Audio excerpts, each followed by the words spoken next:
በዚህ ሰዓት የተደረገው ስምምነት በበርካቶች ዘንድ መነጋገሪያ ሆኗል። ኢትዮ ቴሌኮም ማንኛውንም ኤክስፖርት ስታንዳርድ የሆኑ አልባሳትን ጨምሮ የቴክኖሎጂ ውጤቶችን በስልካችሁ እንድትገዙ ስምምነት ፈርሟል።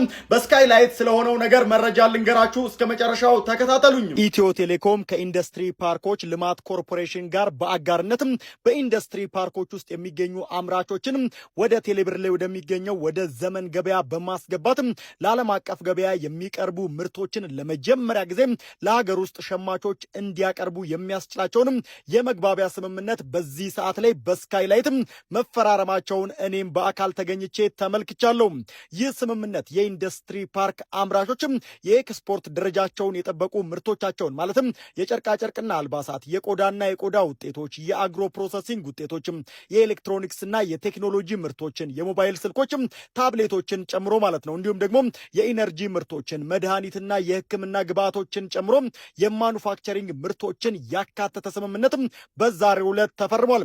ስለዚህ ከዛሬ ጀምሮ ማንኛውም ግለሰብ በቴሌብር ሱፐር አፕ ላይ በመግባት በዘመን ገበያ እነዚህን የኢንዱስትሪ ፓርክ ምርቶችን በኤክስፖርት ስታንዳርድ ማግኘት ይችላሉ የተባለው።